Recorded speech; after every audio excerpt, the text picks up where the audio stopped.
살아계신 하나님께 예배드리시기 위해 오늘 이 주일 오전 3부 예배 자리에 함께 하신 여러분 모두를 우리 주님의 이름으로 환영하고 또 축복합니다. 우리 하나님께 예배드리시기 전에 앞뒤 좌우에 계신 우리 성도님들과 하나님의 은혜와 복 많이 받으시기 바랍니다 하시면서 축복의 인사 나누시겠습니다. 하나님의 은혜와 복 많이 받으시기 바랍니다. 다 같이 하나님께로 우리의 마음을 모으시고 다 자리에서 일어나셔서 임내 찬송 28장 우리 하나님께 찬양 드리도록 하겠습니다.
하나님은 영이시니 예배하는 자가 영과 진리로 예배할지니라.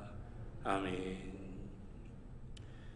하나님 앞에 우리의 죄를 다 같이 고백하겠습니다. 성도들이 회개하는 것을 멸시하지 않으시는 하나님, 그 크신 은혜를 의지하여 회개합니다. 하나님께 영광을 돌리며 사는 것이 인간의 본분이라는 것을 잘 알면서도 저희는 하나님의 이름을 높이는 일을 소홀히 하며 예배자의 본분을 다하지 못할 때도 있었습니다. 항상 기뻐하고 쉬지 말고 기도하며 범사에 감사하는 것이 우리를 향하신 하나님의 뜻이라는 말씀을 알면서도 그것을 실천으로 옮기지 못할 때도 있었습니다. 하나님의 마음을 아프게 했던 저희의 모든 죄를 용서해 주옵소서. 예수 그리스도의 이름으로 기도드립니다. 아멘. 지난 한 주간 우리의 모든 개인적인 죄를 주님 앞에 참회하며 회개의 기도를 드리겠습니다.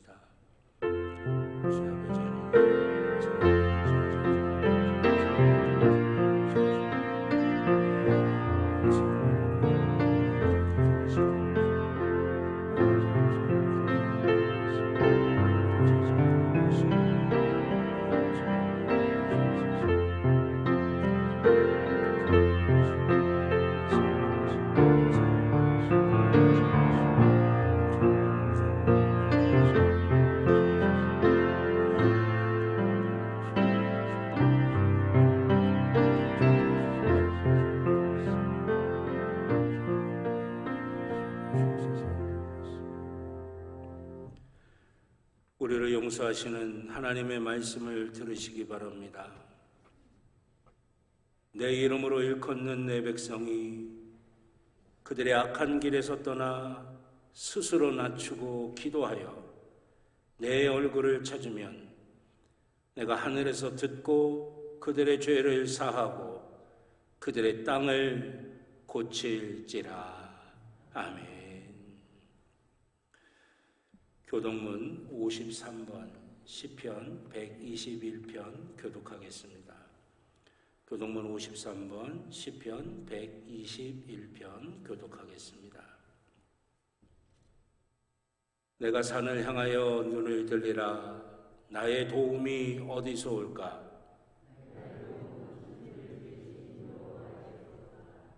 여호와께서 너를 실족하지 아니하게 하시며 너를 지키시는 이가 졸지 아니하시리로다.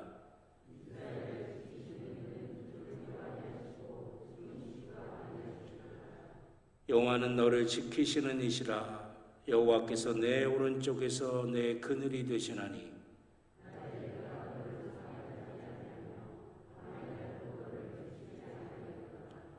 여호와께서 너를 지켜 모든 환난을 면하게 하시며 또 내 영혼을 지키시리로다.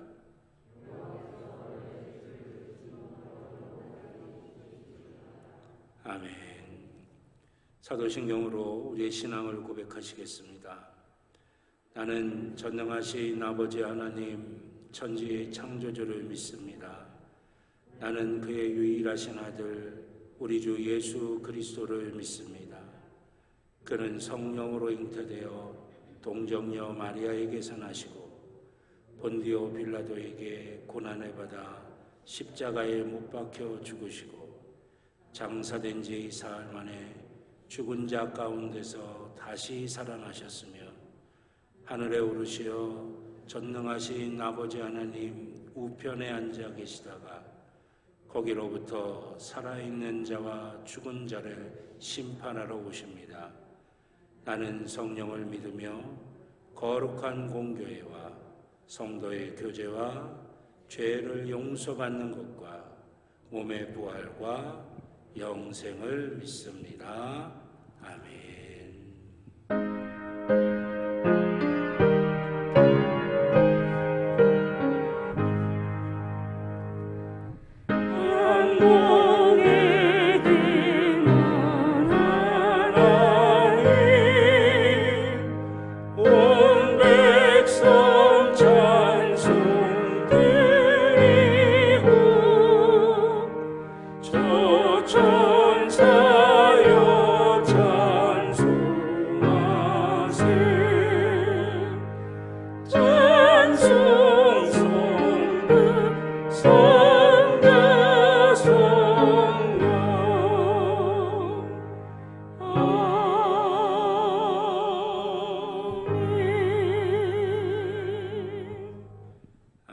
자리에 앉아주시기 바랍니다. 이상희 장로님 기도하시겠습니다.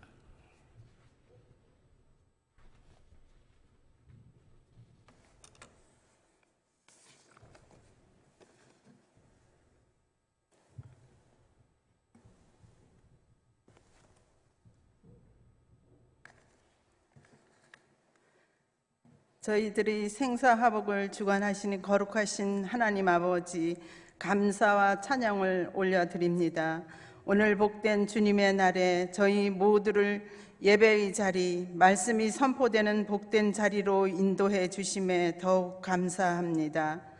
어리석고 연약한 저희들을 날마다 성령 안에 거하게 하시고 어떤 상황에서도 우리와 함께 하심을 믿고 하나님의 뜻에 따라 순종하며 겸손히 말씀과 기도로 거룩한 삶을 살아갈 수 있도록 인도하여 주시옵소서. 주님, 이제 코로나로 제한되었던 모든 예배와 일상을 바로 세워 주심을 감사드립니다. 온전히 저희 모두가 하나 되어서 나태해졌던 우리들의 믿음이었다면 다시금 새롭게 다짐하며 처음 뜨겁게 주님을 사랑했던 그 믿음을 회복할 수 있도록 인도하여 주시옵소서. 사랑하는 믿음의 형제들을 깨우는 저희 모두가 되게 하여 주시옵소서. 형제와 이웃들, 세상에 함께 있는 모두를 깨워 함께 주님을 향해 나아갈 수 있도록 저희들에게 능력을 주시옵소서. 깨어졌던 저희들의 믿음의 시간들을 바르게 세워서 주님께서 기뻐하시는 알곡들이 되어서 세상의 빛과 소금의 역할을 잘 감당하는 신실한 그리스도인으로 쓰임받게 하여 주시옵소서. 기쁨과 감사로 드려지는 예배자들로 가득하게 채워지게 하여 주시옵소서. 주님을 부르고 그 이름을 불러 만민 중에 알리길 다하는 저희 모두가 되게 하여 주시옵소서. 서로를 뜨겁게 사랑하며 만나는 시간 되게 하여 주시옵소서.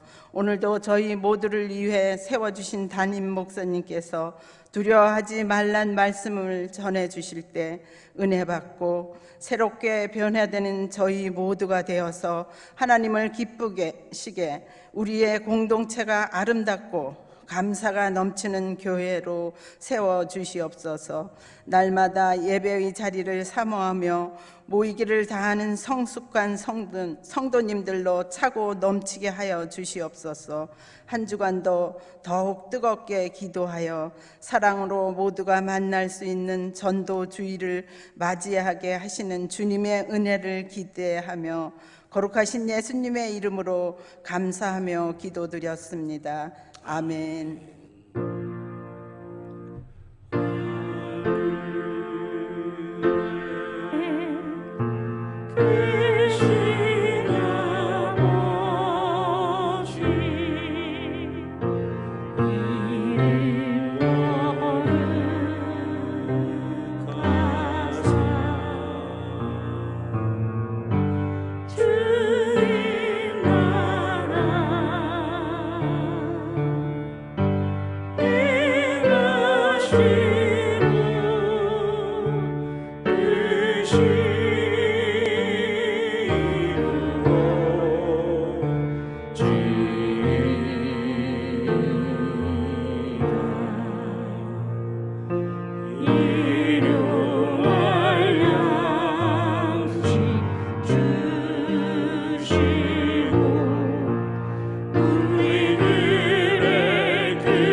오늘 우리에게 주신 하나님의 말씀은 구약성경 이사야서 41장 8절로 10절의 말씀입니다. 구약성경 1016쪽입니다. 구약성경 이사야서 41장 8절부터 10절까지의 말씀입니다.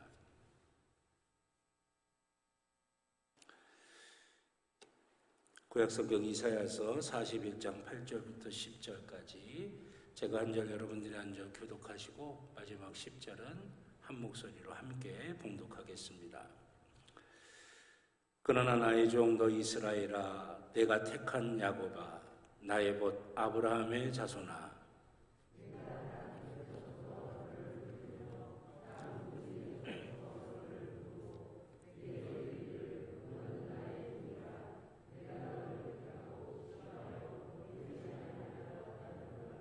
함께 봅니다. 두려워하지 말라, 내가 너와 함께함이라. 놀라지 말라, 나는 내 하나님이 됨이라. 내가 너를 굳세게 하리라. 참으로 너를 도와주리라. 참으로 나의 의로운 오른손으로 너를 붙들리라. 아멘. 기도드리겠습니다. 살아계신 아버지 하나님, 지금도 우리를 위하여 일하시는 하나님, 아버지 하나님의 은혜와 사랑이 너무나 감사하고 감격하여 주님 앞에 예배드리러 달려나온 주의 자녀들, 한 영혼 한 영혼마다 이 예배의 시간에 하나님의 아름답고 귀한 복으로 채워주실 줄로 믿습니다. 한 영혼도 거저왔다 거저가지 아니하게 하여 주시고, 하나님의 손길을 느낄 수 있게 하여 주시고, 하나님이 채워주시는 은혜의 감동이 충만하게 임하게 하여 주시옵소서. 광야 같은 이 땅에서 때로는 저희가 실패하고 넘어질 때도 있습니다. 상처받고 아파할 때도 있습니다. 두렵고 답답할 때도 있습니다. 그러나 우리가 지지 않는 것은 우리보다 우리를 사랑하시는 하나님께서 우리를 붙들고 계시고 우리 앞길을 미리 예비하고 계시다고 한 그 놀라운 사실인 줄 믿사오니, 아버지 하나님, 이 예배의 시간에 더욱더 그것이 분명하게 확증되게 하여 주시옵소서. 우리의 심령에 새겨지게 하여 주시옵소서. 내가 너를 떠나지 아니할 것이다 말씀하신 그 주님의 음성이 우리의 심령에 새겨지게 하여 주시옵소서. 갈급한 심령들 위해 하나님의 선한 복의 역사가 충만하게 임할 줄로 믿습니다. 아버지 하나님, 우리의 심령이 하나님을 향하여 갈급해지게 하여 주시고 하나님의 은혜를 사모하게 하여 주셔서 하나님의 선한 역사가 임하게 하여 주시옵소서. 부족한 종의 입술에 성령의 기름을 부으시사 사람의 말이 아닌 하나님의 말씀이 되게 하여 주시고, 사랑하는 성도들의 심령마다 함께 하여 주셔서 하나님의 말씀이 하나님의 말씀으로 들려지는 귀한 복과 은혜가 있게 하여 주시옵소서. 귀한 은혜의 시간, 하나님 만나는 시간, 은혜 받고 능력 받는 시간 되게 하여 주시옵소서. 감사드리며 예수님의 이름으로 기도드렸습니다. 아멘. 할렐루야, 할렐루야. 오늘 이 예배 시간에 우리와 함께 하시는 하나님께서 우리의 영혼과 우리의 마음과 우리의 육신 또 우리의 삶을 다 만져주시고 복되게 하시는 귀한 은혜가 함께 하시기를 주님의 이름으로 축원합니다. 가슴에 손에 대고 함께 고백하시겠습니다. 나는 하나님의 복입니다. 아멘. 내가 가는 길은 복된 길이고 내가 앉는 자리는 복된 자리입니다. 아멘. 예배는 회복입니다. 예배는 능력입니다. 예배는 축복입니다. 아멘. 여러분들, 우리가 믿음으로 고백한 대로 하나님 들으시고 그대로 응답하실 줄로 믿습니다. 오늘 이사야서 41장 8절부터 10절의 말씀을 가지고 두려워하지 말라라고 하는 제목으로 하나님 말씀의 은혜를 함께 나누고자 합니다. 하나님 기대하시는 자에게 부어주신다고 약속하셨어요. 오늘 이 시간에도 기대하는 심령으로 하나님의 은혜와 또 하나님의 만져주심 또 하나님의 능력으로 채워주심을 충만하게 누리시기를 주님의 이름으로 축원합니다. 제가 어릴 때만 해도 가장 인기 있는 스포츠 가운데 하나는 권투였습니다. 그래서 이제 홍수환 선수라든지 유명우 선수, 장정구 선수 이런 세계 타이틀전이 열리면 텔레비전 있는 집에 다 모여가지고 그 앞에 다 모여서 함께 응원하고 막 그냥 환호성도 지르고 안타까워도 하고 그랬던 기억이 있어요. 근데 요즘 권투가 별로 그렇게 인기가 없는 것 같아요. 대신 뭐가 인기가 있냐면 주먹으로만 싸우는 게 아니라 발로도 싸우고 레슬링으로도 싸우고 그냥 깨물기만 않으면 다 되는 거 가지고 그냥 종합격투기라고 그러죠. 온갖 기술을 다 이용해서 싸우는 게 요즘 또 세계적으로 인기를 끌고 있다고 합니다. 우리나라 격투기 선수 중에 정찬성이라고 하는 선수가 있어요. 이 선수가 2번 세계 타이틀, 그러니까 챔피언 벨트를 걸고 2번 세계 타이틀전을 했는데 2번 다 졌어요. 2번째로 진 게 얼마 되지 않은 때인데 이 선수가 텔레비전 뉴스에서 이제 앵커와 인터뷰를 하는 장면이 나오는 게 제가 이렇게 봤는데 되게 인상 깊은 이야기를 하더라고요. 앵커가 이렇게 질문을 했어요. 세계 챔피언이 되려고 2번이나 타이틀전을 치른 선수니까 두려울 게 없을 것 같아요 라고 이런 질문을 던졌더니 이 정찬성 선수가 이렇게 대답을 했어요. 두 가지를 이야기했는데, 첫째는 링에 올라갈 때마다 두렵답니다.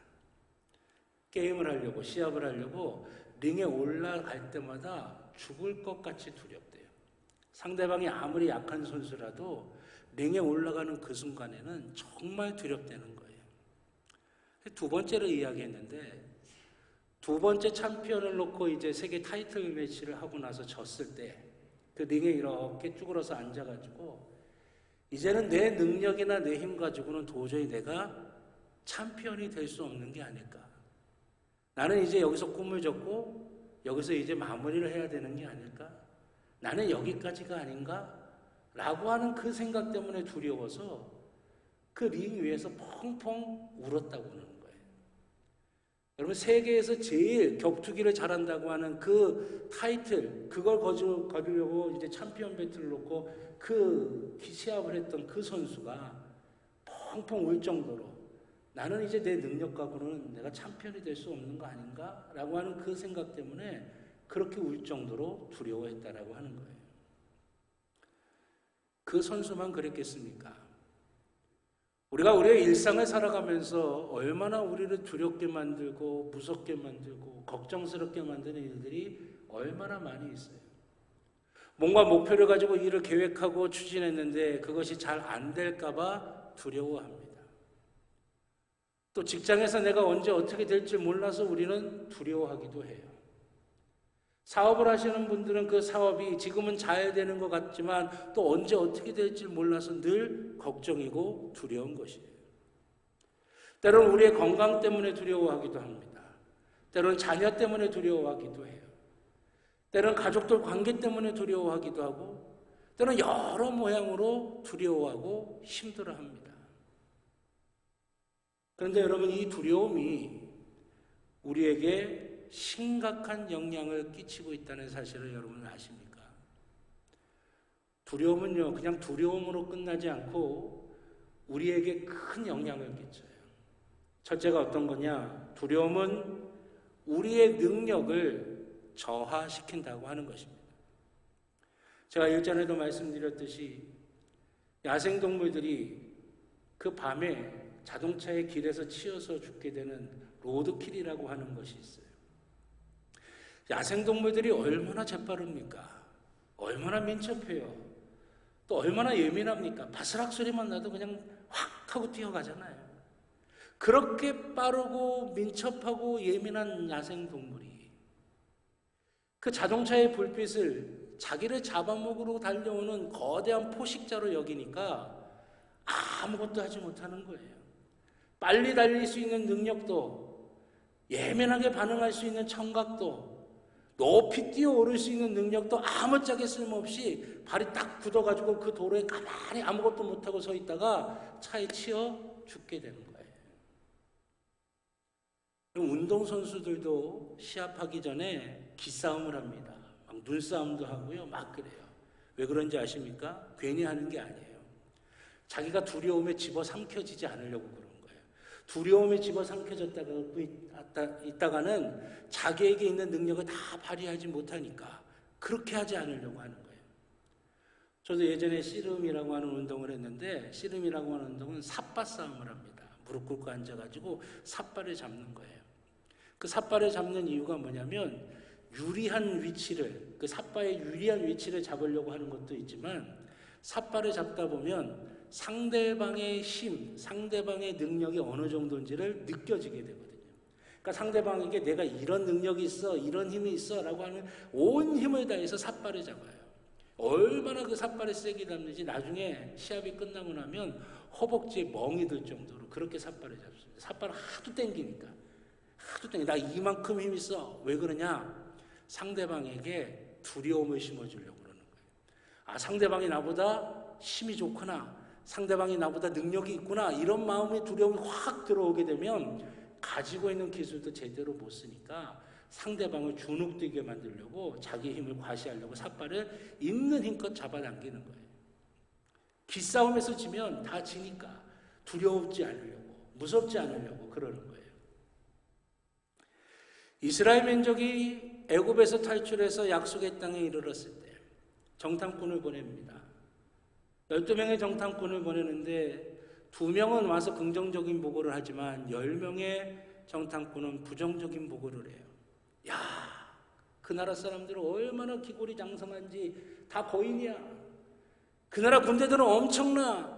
그 나라에 있는 성들은 난공불락이야. 우리는 꼼짝없이 졌어. 우리 다 망했어. 여기서 이제 죽게 될 거야. 이스라엘 민족에게 두려움이 확 하고 엄습해 옵니다. 그러니까 어떤 일이 일어난지 아십니까? 이스라엘 민족들이 자기들이 메뚜기처럼 여기고 생각하기 시작해요. 누군가 발로 밟으면 발로 밟혀서 짓이겨서 없어질 그 메뚜기가 우리가 바로 그 메뚜기 같은 존재구나, 그렇게 생각하게 됩니다. 여러분, 근데 실상은 이스라엘 민족은 어떤 민족이었습니까? 광야를 지나오면서 수많은 이방 민족들이 이스라엘 민족을 집어삼키려고 공격했어요. 어마어마한 숫자로 공격을 했습니다. 하지만 그때마다 다 승리했던 게 이스라엘 백성들 아니겠어요? 광야라고 하는 그 척박한 환경 속에서도 승리한 사람들이 이스라엘 민족이에요. 그래서 40년을 그 광야에서 이기고 승리하는 민족이 이스라엘 민족이었던 거예요. 그런데 그런 이스라엘 민족이 두려움이 엄습해서 두려움이 그들을 지배하니까 그들 속에 우리는 메뚜기야, 우리는 남이 밟으면 밟혀서 짓이겨서 흔적도 없이 사라질 그런 메뚜기에 불과해, 이런 생각에 사로잡히게 됐다라고 하는 거예요.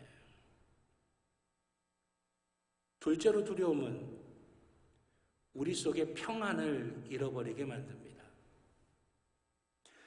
주님께서 십자가에 달려 돌아가시고 난 이후에 제자들은 두려움 가운데 빠지게 됐어요. 다 버리고 주님을 쫓아갔는데 주님이 죄인이 되셔서 십자가에 달려 죽어버리고 만 거예요. 야, 앞으로 우리는 어떻게 될까? 그 두려움이 밀려왔겠죠. 아니, 그거보다 이제 잡히면 우린 죽었다, 그 생각이 밀려왔을 거예요. 그래서 어디에 숨어가지고 방문에 다 꽁꽁 걸어 잠그고 부들부들 떨고 있었어요. 그런데 그때 부활하신 주님께서 그들이 방문을 잠가놓든 창문을 잠가놓든 상관없이 부활하신 주님께서 그들 앞에 딱 나타나신 거예요. 그리고 나서 그 부활하신 주님께서 그 제자들에게, 무서워서 벌벌 떨고 있는 그 제자들에게 제일 처음 하신 말씀이 뭡니까? 너희에게 평강이 있을지어다. 아멘. 너희에게 평강이 있을지어다. 이 말씀이 무슨 뜻이겠어요? 그 두려움 가운데 그들은 마음의 평안을 다 상실해버렸다라고 하는 거예요. 마음이 불안에 미치겠는 거예요. 마음이 답답해 미치겠는 거예요. 두려움 때문에 마음의 평안을 다 잃어버린 그들에게 부활하신 주님께서 오셔서 제일 첫 번째로 하신 말씀이 너희에게 평강이 있을지어다. 아멘. 이 말씀, 두려움은 우리에게서 평안을 다 뺏어간다라고 하는 것이죠. 셋째로 두려움은 우리의 육신의 건강에도 악영향을 끼친다는 겁니다. 두려움은 우리의 신경계통에 악영향을 끼칩니다. 예민해져요. 불안해집니다. 우리의 심장을 뛰게 만들어요. 머리가 아프게 만들고 식욕이 없고 소화가 안 되게 만듭니다. 힘이 빠지게 만들어요. 무기력하게 만드는 겁니다.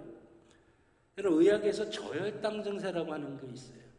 혈당이 확 낮아지게 되면 사람이 깔아앉게 됩니다. 깔아앉아서 손가락 하나도 못 들 정도가 돼요. 어지러워서 쓰러지는 거예요. 영적인 저혈당 증세가 오는 거예요. 아무것도 못 하겠는 거예요. 숨조차도 못 쉬는 거예요. 영적인 호흡이라고 하는 기도조차도 할 수 없도록 만드는 거예요. 바로 두려움이 우리에게 이런 모습을 가져다 주는 거예요. 그래서 성경은 우리에게 끊임없이 두려워하지 말라, 두려워하지 말라, 그 말씀을 반복하고 계세요. 내가 너와 함께 할 것이다. 내가 너를 버리지도 아니하고 너를 떠나지도 아니할 것이야. 내가 너를 잡은 손을 놓지 않을 것이야. 계속해서 반복하시며 창세기서부터 요한계시록까지 끊임없이 성경 우리에게 뭘 말씀하시느냐? 두려워하지 말라 말씀하고 계신 것이에요. 오늘 보면 10절 상반절에도 보십시오. 두려워하지 말라, 내가 너와 함께함이라. 놀라지 말라, 나는 내 하나님이 됨이니라. 아멘. 예레미야 42장 11절입니다. 여호와의 말씀이니라. 너희는 너희가 두려워하는 바벨론의 왕을 겁내지 말라. 내가 너희와 함께 있어 너희를 구원하며 그의 손에서 너희를 건지리니 두려워하지 말라. 아멘. 마태복음 신약으로 가볼까요? 마태복음 17장 7절 예수께서 나와 그들에게 손을 대시며 이르시되 일어나라 두려워하지 말라 하시니. 아멘. 성경엔 끊임없이 두려워하지 마, 걱정하지 마, 놀라지 마. 하나님께서 당신의 사랑하는 자녀에게 끊임없이 두려워하지 말라고 말씀하십니다. 사랑하신 여러분, 두려워하지 않기를 주님의 이름으로 축원합니다. 그럼 어떻게 우리가 두려워하지 않는 삶을 살아갈 수가 있을까요? 두려워하지 않는 삶을 살려면 우리가 어떻게 해야 할까요? 오늘 본문에 입각해서 두 가지를 말씀드리려고 합니다.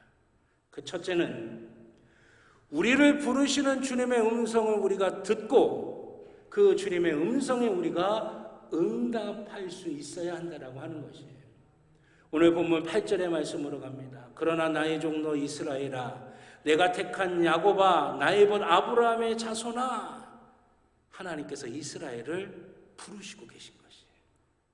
여러분, 그런데 이 부르심은 어디 지나가는 모르는 아저씨 이렇게 부르는 게 아니에요. 모르는 사람 부르는 게 아닙니다. 의미 없이 부르는 게 아니에요.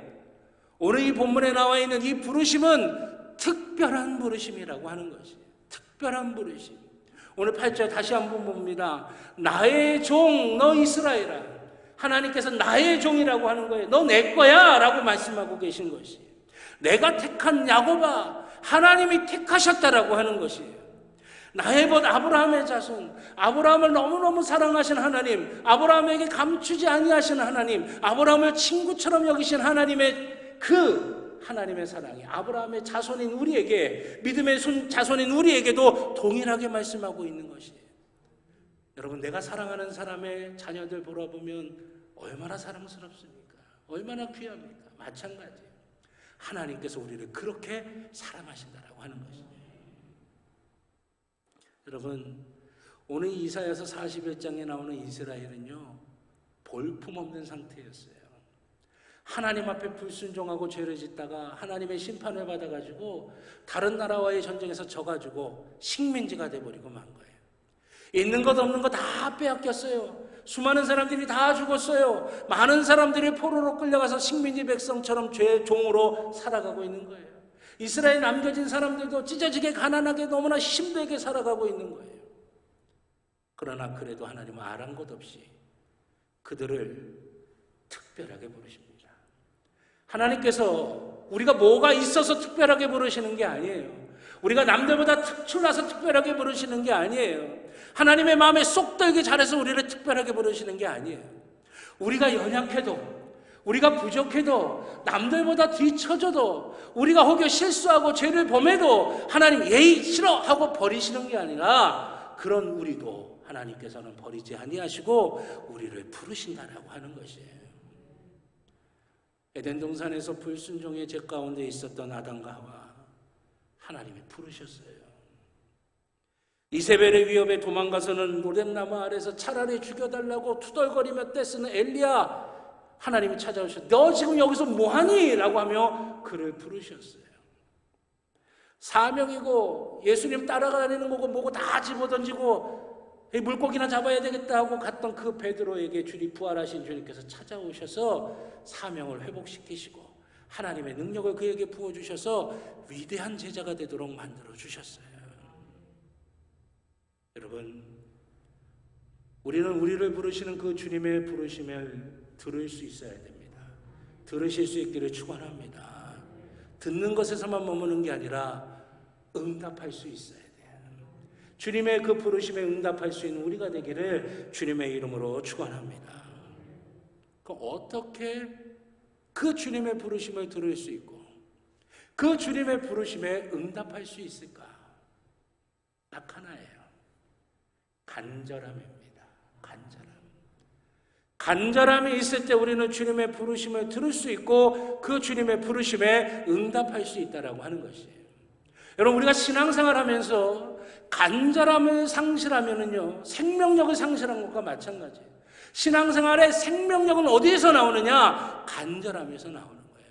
내가 하나님을 향하여 얼마나 간절하냐? 하나님을 향한 간절함을 잃어버리지 않았느냐? 그게 우리 신앙생활의 능력을 결정하는 것이고 생명력을 결정하는 것이에요. 간절함을 상실하잖아요. 겉으로는 똑같이 신앙생활을 하는 것 같지만 생명력이 없어요. 생명력이 없다 보면 어떻게 합니까? 딱딱하게 굳어진 땅덩어리가 되는 거예요. 거기서 뭐 하나 자라날 수도 없어요. 열매 맺을 수도 없어요. 비가 내려도 다 쓸려 내려갈 수밖에 없는 거예요. 사랑하신 여러분, 간절함이 우리 가운데 있기를 주님의 이름으로 축원합니다. 생각해 보세요. 에덴 동산에서 하나님의 명령에 불순종하고 선악을 알게 하는 나무를 따먹었어요. 그랬더니 자기의 죄들이 보이기 시작한 거예요. 그래서 하나님과 함께 에덴 동산에 거니던 아담과 하와가 이제는 하나님이 무서워서 하나님의 낯을 피해서 숨어버립니다. 숨어있는 그들의 마음이 어땠을까? 아이고, 내가 왜 그랬을까? 하나님 한 번만 더 기회해 주세요. 하나님 얼마나 간절한 마음이 들었겠어요. 투덜거렸지만 로덴나무 아래에 있었던 그 엘리야, 자기 민족, 죄 가운데 빠져있는 자기 민족, 그 민족을 바라보며 얼마나 안타까운 마음이 들었을까요?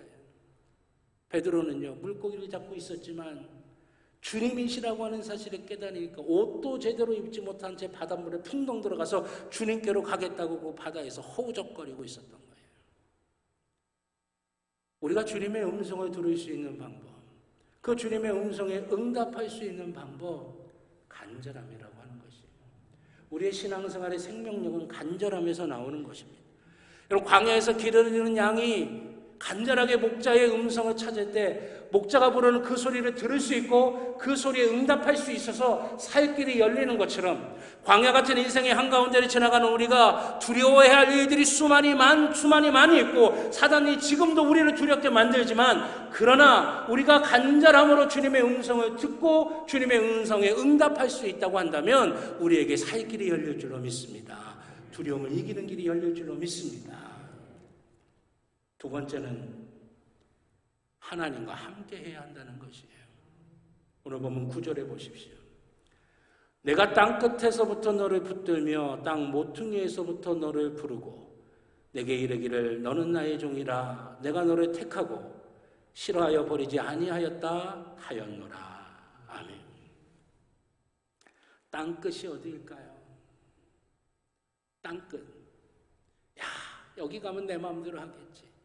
여기 가면 하나님 간섭 없이 내가 내 뜻대로 내 마음대로 내 하고 싶은 대로 온갖 죄 다 지으면서 내 감정을 충족시키고 내 본능을 충족시키고 내 욕망을 충족시키면서 그렇게 내 마음대로 살 수 있겠지. 그렇게 하나님을 멀리 떠났다고 했던 그 자리도 하나님은 우리를 포기하지 아니하시고 우리에게 오셔서 우리를 붙드신다라고 하는 것이에요.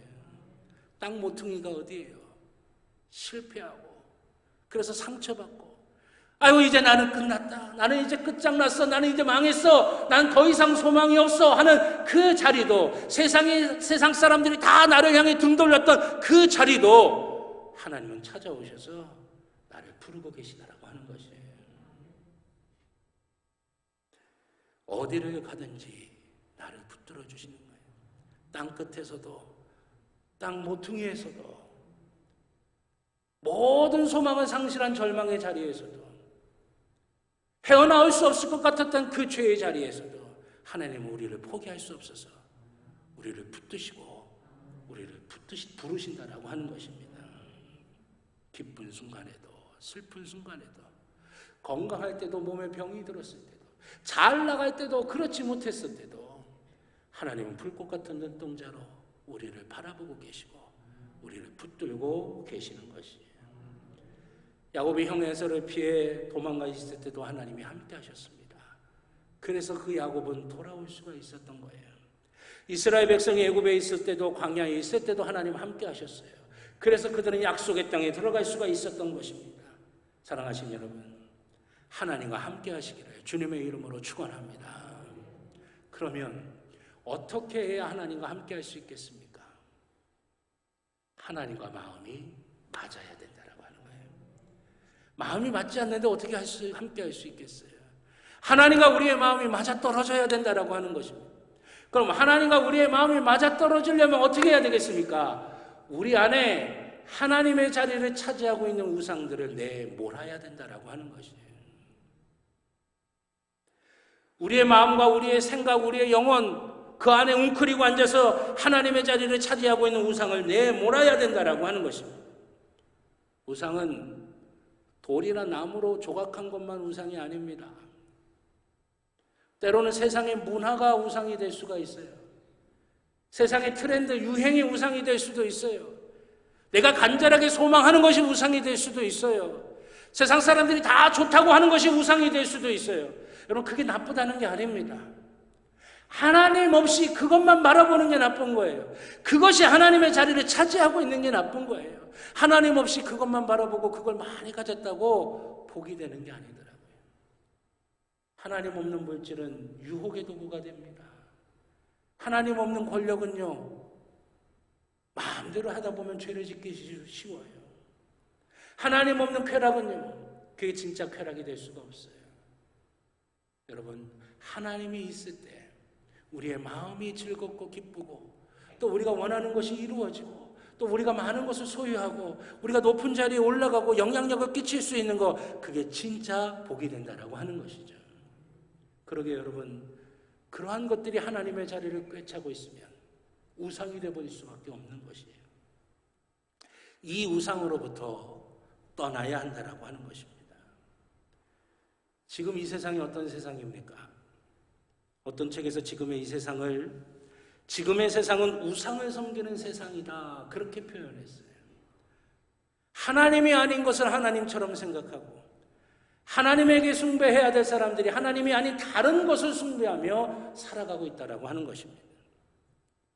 그런데 이 우상이 어떻게 생겼어요? 좀 우상이 우상처럼 생기면 잘 구분할 만한데, 좀 도깨비처럼 생기고 뿔난 마귀처럼 생기면 우상이다라고 그렇게 분별할 수 있는데, 추하고 더럽게 생기면 우상이다라고 분별할 수 있는데, 그런데 하나님이 아닌데 교묘하게 비스무리하게 만든 거예요. 성공, 번영, 만족, 즐거움, 좋은 거죠. 비스무리해요. 그런데 하나님이 아닌 것이 하나님의 자리를 꿰차고 앉아서 우리를 지배하는 것입니다. 창세기의 말씀처럼 보암직도 하고 먹음직도 하고 지혜롭게 할 만큼 탐스럽게 보이게 만들어 놓은 것이에요. 그것들이 하나님의 자리를 꿰차고 앉아서 우상의 노릇을 하게 되면, 우리가 그것을 하나님처럼 섬기고 우리의 마음을 거기다 맞추다 보면 어떻게 됩니까? 우리의 마음이 하나님의 마음에 맞추질 못한다라고 하는 거예요. 거기 쫓아가기에 바쁜 거예요. 그것 따라가기에 바쁜 거예요. 하나님을 잃어버리게 되는 겁니다. 하나님으로부터 멀어지게 될 수밖에 없는 것이에요. 하나님의 마음과 우리의 마음이 맞춰지지 않으면 시기에 따라 대상만 바뀔 뿐이지 우리는 늘 우상을 숭배하며 살아가게 돼 있어요. 어느 때는 성공에 대한 우상, 어느 때는 번영에 대한 우상, 어느 때는 관계에 대한 우상, 어느 때는 내 감정이 다 이루어지는 것, 내 소원하는 것이 다 이루어지는 것에 대한 우상, 그것들을 섬기며 채워지지 않을 것들로 채우려고 하고, 우리의 목마름을 가시지 못할 것들로 목마름을 해결하려고 하면서 우리의 삶이 점점 메말라지고 삭막해지게 되는 거예요. 그래서 많은 걸 갖고 있어도 불안한 겁니다. 많은 걸 소유하고 있어도 늘 전전긍긍하게 되는 거예요. 하나님이 주인이 되셔야 그 모든 것들을 하나님이 관장하시기에 하나님이 주시는 기쁨과 풍성함과 평안함을 누릴 수가 있게 되는 것입니다. 사랑하신 여러분, 우리의 마음속에 꽈리를 틀고 앉아서 하나님의 마음과 우리의 마음이 합해지지 못하도록 방해하는 우상을 제거하실 수 있기를 주님의 이름으로 축원합니다. 그래서 하나님과 늘 동행함으로 두려움이 우리를 집어삼키지 못하는 승리하는 인생을 살아가기를 주님의 이름으로 축원합니다. 우리의 삶에 얼마나 많은 두려움의 순간이 있습니까? 자녀의 문제, 건강의 문제, 경제적인 문제, 여러 문제들이 우리를 두렵게 만들어요. 그럴 때마다 놀라지 말라, 내가 너와 함께함이니라. 두려워 말라, 내가 너와 함께함이니라 말씀하시는 그 주님의 음성이 들려지기를 주님의 이름으로 축원합니다. 그리고 그 음성에 반응할 수 있기를 주님의 이름으로 축원합니다. 그래서 주님과 늘 동행하심으로 두려움에 집어삼켜지는 인생이 아니라, 그래서 두려움에 질질 끌려가는 인생이 아니라 두려움을 이기고 두려움을 극복하고 우리가 우리의 삶 속에 하나님이 열어주시는 새로운 지평, 축복의 지평을 나아갈 수 있는 저와 여러분 모두가 될 수 있기를 우리 주님의 이름으로 축원합니다. 기도하겠습니다. 좋으신 아버지 하나님, 감사합니다. 지금도 사단은 우리를 두려움을 가지고 조종하려고 합니다. 두려움을 심어놔서 우리의 마음이 하나님을 향하지 못하도록 만들려고 합니다. 아버지 하나님, 우리 가운데 간절함이 있어서 아버지 하나님의 음성을 듣고 그 음성에 반응할 수 있는 믿음의 역사가 있게 하여 주시옵소서. 우리 안에 있는 우상을 다 제거하여서 하나님의 마음과 우리의 마음이 합해지고 늘 하나님과 동행하는 귀한 역사가 있게 하여 주시옵소서. 그래야 두려움에 지배당하는 인생이 아니라 두려움을 뛰어넘는 인생으로 진정한 승리를 누리는 복된 삶이 되게 하여 주시옵소서. 감사드리며 예수님의 이름으로 기도드렸습니다. 아멘. 감사합니다. 우리 찬송가 408장 찬양하시면서 드리신 예물 하나님께 봉헌하도록 하겠습니다. 마지막 4절은 다 자리에서 일어나셔서 함께 찬양드리겠습니다.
자리에 앉아주시기 바랍니다. 드리신 예물을 위해 기도드리겠습니다. 나의 나된 것은 다 하나님의 은혜다. 사도 바울의 고백이 우리의 고백이 되어서 주님 앞에 예배드리는 이 시간에 마음을 다하고 뜻을 다하고 정성을 다해 구별하여 준비한 예물 하나님 앞에 드립니다.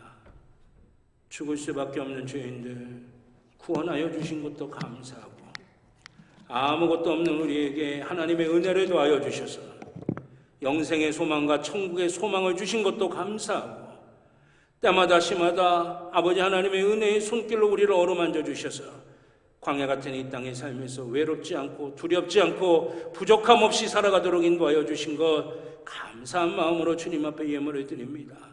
주님, 우리의 믿음이 담겨져 있고 주님을 향한 우리의 사랑이 담겨져 있고 우리의 간절함이 담겨져 있습니다. 하나님 다 흠양하시는 거룩한 산재물 되어서 드린 손길들마다 하나님의 복이 충만하게 임하게 하여 주시옵소서. 영혼이 잘 되는 복을 누리기를 원합니다. 성령 충만하게 하시고 은혜 풍성하게 하시고 또 마음의 평안함과 기쁨이 넘치게 하여 주시며 하나님에게 길들여진 온유한 마음이 되게 하여 주시옵소서.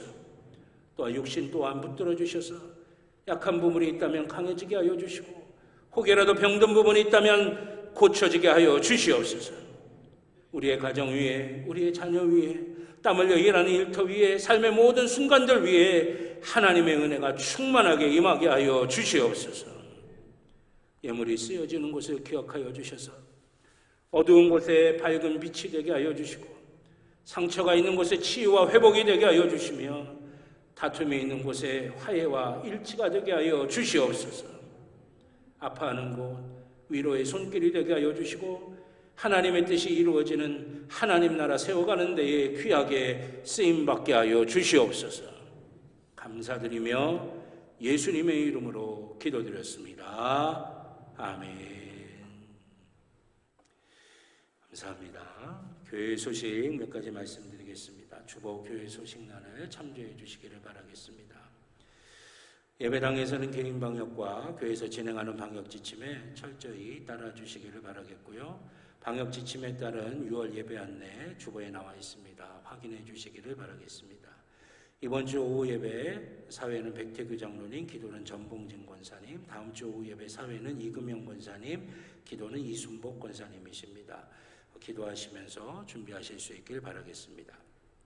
또 성경일독학교 세 번째 과정 여호수아서부터 에스더 통독 훈련이 6월 24일까지 진행이 됩니다. 웨슬리 전도대 20날 내일이죠. 월요일 오전 9시 30분 사무실에 모여서 기도하고 출발합니다. 웨슬리 전도대들 기억해 주시길 바라겠고요. 이제 또 내일서부터 레위기와 함께하는 세일의 21일 특별 새벽 기도회가 7월 13일까지 진행이 됩니다. 저희 교회에서는 상반기에 40일, 하반기에 40일, 또 중간에 21일 세일의 특별 새벽 기도회를 진행을 합니다. 이렇게 새벽 기도회를 하면서 제가 느끼는 많은 부분들은 하나님께서 또 이 새벽 기도회를 통해 응답해 주시고 또 하나님의 또 놀라운 은혜를 주신다라고 하는 것이에요. 그렇기 때문에 여러분 기대하는 마음으로 이 새벽 예배를 준비하셔서 하나님께서 기도의 분량이 다 채워지도록 만들어 주시고 또 응답해 주시는 것을 경험하시기를 주님의 이름으로 축원합니다. 또 대신방도 6월 20일 이번 주간서부터 진행이 됩니다. 대신방을 할 때 준비하실 것은 대신방을 통해 주실 은혜를 위해서 기도하시고 준비하시고 또 기도받고 싶으신 제목을 명시한 신방 감사 예물을 준비하시고 또 각 가정마다 다과를 준비하시는데 다과를 준비하지 마시고 우리 아이들 비전 트립도 보내고 또 장학금도 줄 수 있도록 비전 장학금금 준비해 주시면 아이들 비전 트립 보내고 장학금 줄 때 요긴하게 잘 사용하도록 하겠습니다. 대신방 일정 주보에 있으니까 확인해 주시길 바라겠고요. 그동안 코로나 때문에 연합 속회로 드렸는데 이제 개별 속회별로 개별 속회로 드립니다. 6월 24일서부터 진행이 되겠고요. 7월 첫째 주가 맥주 감사절이면서 속회 선교회 총동원 주일입니다. 속회 선교회 총동원 주일 지난 주간에는 우리가 기도하고 전화 신방하는 주간이라면 이번 주간에는 기도하시고 직접 방문하시는 신방으로 하셔서 일주일에 한 번씩 꼭 그동안 속회나 선교회에서 코로나 때문에 신앙생활을 제대로 하실 수 없었던 분들 좀 위로도 해주시고 격려도 해주시고 또 권면하고 초청하셔서 7월 첫째 주에 다 함께 모여서 예배드릴 수 있도록 그렇게 해주실 수 있길 바라겠습니다. 7월 첫째 주서부터 교회 식당에서 이제 주일 식사가 재개되겠고요. 그동안 주일 오전 예배를 3부로 나눠서 드렸는데 2부로 9시 1부, 11시 3부 2부로 나눠서 드립니다. 그래서 7월 첫째 주서부터는 주일날 예배가 어떻게 되냐면 새벽 5시에 새벽 예배를 드리고요. 오전 9시에 1부 예배를 드리고 오전 11시에 2부 예배를 드리고 식사하시고 오후 2시에 오후 예배를 드리는 걸로 이렇게 변화가 됩니다. 원래 있었던 그 모습으로 돌아간다 이해하시면 될 것 같아요. 그리고 찬양대 찬양단 다 재개가 됩니다. 하지만 예배당 입구에서 발열 체크하는 것은 당분간 지속하도록 하겠습니다. 그리고 이번 주 화요일서부터 금요일 21일서부터 24일까지 저희 교회 시스템 에어컨과 또 이제 공조기를 통한 에어컨 시스템이 상당히 많이 있습니다. 그런데 전문 업체에 의뢰해서 그 기간 동안에 에어컨 전체를 다 청소를 합니다. 그냥 겉만 기계만 청소하는 게 아니라 배관까지 전체를 다 청소를 해서 기간이 좀 오래 걸립니다. 그래서 청소를 잘 마치고 이제 토요일 날 오후 2시에 우리가 7월 첫째 주에 다 함께 모여서 예배드리기 전에 오후 2시에 우리가 총남녀 선교회 주관으로 해서 예배당 대청소가 있겠습니다. 그러니까 여러분들이 좀 오셔서 함께 예배당을 깨끗하게 청소하셔서 이제 7월 달부터 우리가 함께 모여서 예배드리는 걸 잘 준비했으면 좋겠습니다. 평창 어린이집 정기이사회 20날 월요일 오전 5시 40분 새가족실에서 있겠고요. 코로나 때문에 속회 공과를 인도자 속장님들께 나눠드리질 않았습니다. 그래서 이제 개별 속회별로 이제 속회 예배를 드릴 때 공과가 없기 때문에 인도자 속장님들은 이번 주 수요일 수요 예배 마치고 6월과 7월 속회 공과 교육이 있습니다. 그때 공과와 교육에 대한 공과에 대한 아웃라인을 이제 잡아드릴 테니까 우리 인도자 속장님들은 반드시 참석해 주시기를 바라겠습니다.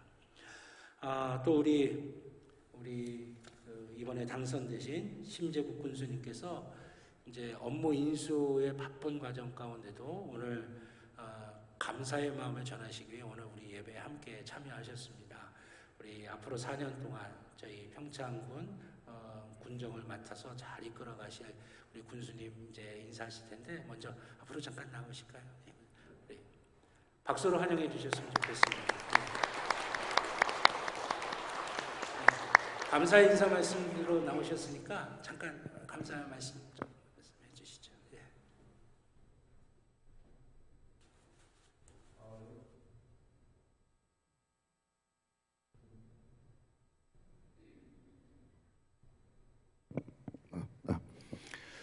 여러분 대단히 반갑습니다. 이렇게 상쾌하고 화창한 날씨 속에서 오늘 존경하고 늘 감사드리는 우리 진광호 목사님과 함께 주일 예배를 드리게 된 것을 매우 뜻깊게 생각하면서 영광스럽게 생각합니다. 그리고 또 우리 제일교회 장로님, 또 권사님, 성도 여러분들께도 감사 인사를 드리겠습니다. 제일교회 진광호 목사님과 성도 여러분들께서는 항상 우리 새벽기도 또 주일 예배, 우리 평창군 발전과 또 우리 평창 군민들의 안녕을 위해서 기도해 주신 데 대해서 이 자리를 빌어서 감사 인사를 드리겠습니다. 여러분들께서 이렇게 많은 기도해 주신 덕분에 우리 평창군은 세계적인 올림픽도 성공할 수 있었다고 저는 생각하고 있습니다. 또 그리고 6월 1일 저에게 이번 지방선거에서 저에게 많은 지지 성원 보내주셔서 이번 군수로 당선됐습니다. 이것은 바로 이 자리에 계신 여러분들의 조그만 저에게 그 많은 관심과 성원이 아닌가 저는 생각합니다. 여러분들의 그 고마운 마음 잊지 않고 우리 평창군 8개 읍면 그 특성과 다 그 지역의 그 특성을 잘 살려서 새로운 비전과 또 정책을 세워서 우리 평창군 8개 읍면이 모두 다 골고루 발전할 수 있는 지역으로 또 우리 주민들도 복리 증진에 의해서 최선을 다하겠다는 것을 하나님 앞에 약속드리겠습니다. 여러분들 너무 감사드리면서 또 우리 평창군이 조금씩 발전하는 것은 바로 여러분들 덕분이요, 또 하나님 덕분이라고 저는 생각합니다. 늘 감사드리면서 여러분들의 기대에 어긋나지 않는 군수가 돼서 우리 평창군 발전을 위해서 최선을 다하겠습니다. 감사합니다. 고맙습니다.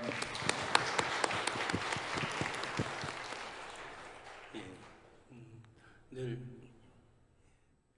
우리 지역을 위해서 우리가 늘 기도하고 또 우리 지역과 교회가 함께 가서 정말 지역에 선한 영향력을 끼치는 우리 교회가 되어서 또 우리 군이 더 발전하는데 귀한 역할을 좀 감당할 수 있는 우리 교회가 되기를 또한 기도하면서 우리가 함께 애를 써야 될 거라고 생각이 됩니다.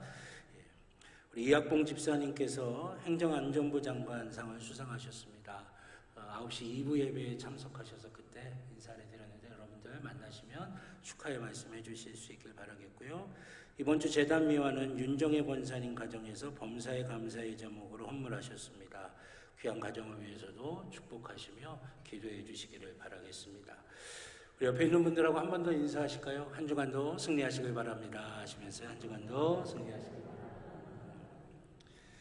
다 자리에서 일어나셔서 파송의 찬송 주님 말씀하시면 찬양 드리도록 하겠습니다.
이제는 우리 주 예수 그리스도의 구원의 은혜와 하나님 아버지의 무한하신 사랑하심과 성령님의 감화 감동 인도하여 주시는 귀한 은총이 주의 사랑하는 자녀들의 머리 위에, 그 가정 위에, 그 일터 위에, 살아가는 모든 삶의 순간들 위에 이제로부터 영원토록 함께하여 주시옵기를 간절히 축원하옵나이다.